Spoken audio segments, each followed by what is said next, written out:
36조 통치자들은 229일차를 참고해 주시기 바랍니다. 기독교 시민으로서의 의무. 본 조항이 평범한 신자들에 대해서는 별로 할 말이 없고 정치에 이해관계가 있는 사람들에 대해서만 말하고 있는 것처럼 보일 수도 있습니다. 그러나 오히려 36조는 그리스도인들로서의 매일의 삶과 매우 많은 관련이 있습니다. 첫째, 본 조항은 개혁주의가 이단 제세례파와 동일한 견해를 가지고 있다는 기소를 부인하고 변호합니다. 36조는 충성스러운 또는 정부의 통치를 옹호하는 종교개혁가들을 일부 반사회적 경향을 보이기도 했던 당대의 이단 제세례파 사람들로부터 구별하면서 결론을 맺습니다. 공동체 생활을 옹호했던 단체들은 교회사 내내 있어 왔습니다.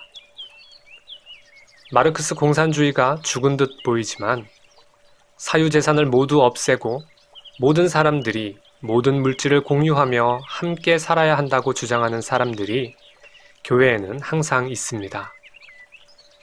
그들은 초기 사도적 교회의 시절을 되찾으려고 하지만 허사일 뿐입니다. 여기서 우리는 이것이 불필요한 일이며 사유재산은 허용되었음을 고백합니다. 둘째, 본 조항은 각 그리스도인이 사회의 올바름과 선한 질서를 바라고 추구해야 한다고 확실히 말합니다.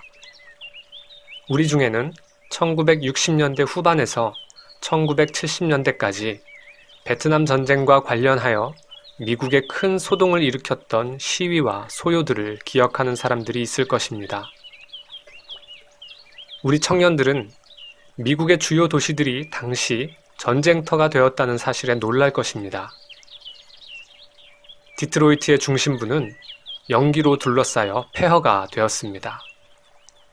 소요와 반란들이 예상되었습니다.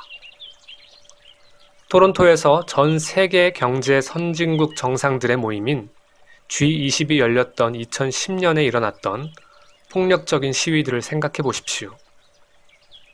늘 그렇듯이 시위만 하는 것이 아니라 소요를 일으키고 때로는 파괴하기 위해서 세계에서 과격한 사람들이 주최 도시로 모여들었습니다.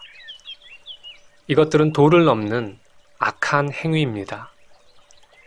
그런 상황들에 대한 쉬운 답을 찾을 수 없을 때가 있지만 그렇다고 시민 불복종이 허용되는 것은 아닙니다. 만일 경찰의 만행에 대한 기소가 사실이라면 그것은 유감스러운 일이지만 최소한 어떤 경우에는 무력 사용이 당연하기도 합니다. 로마서 13장에서 바울은 왕에게 복종하라고 우리에게 명령합니다. 흥미롭게도 여기서 복종해야 할 가장 직접적인 대상은 당대의 로마 황제로 그는 기독교인도 아니요 분명 정의로운 자도 아니었습니다. 그렇다면 그리스도인은 정부가 악할 때 어떤 방법을 취해야 합니까? 항상 모든 일에 복종해야 합니까? 이것이 로마서 13장이 가르치고 있는 것입니까?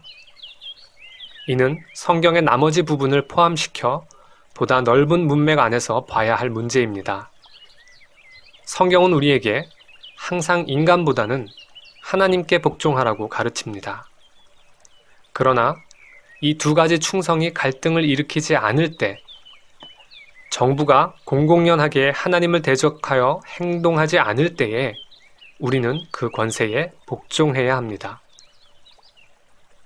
그렇지만 폭정이나 권력 찬탈은 어떻게 해야 합니까?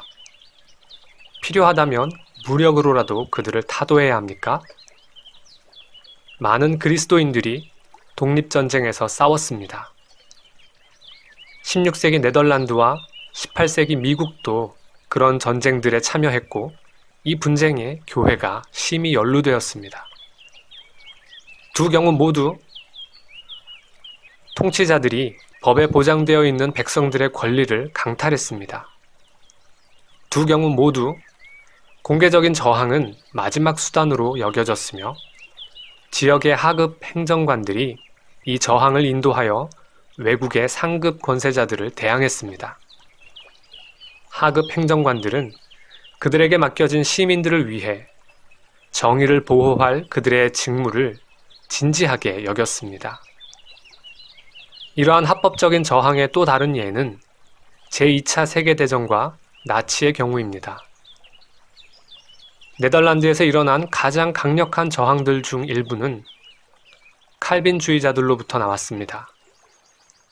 그들은 나치 정권이 합법적인 정부가 아니라 침입자, 강탈자들이라고 믿었고, 따라서 저항이 필요하다면 무력적인 저항까지도 허용되었습니다. 그러나 무장 저항은 극단적이고 항상 끔찍한 방책이며 절대로 가볍게 사용되지 말아야 할 것입니다.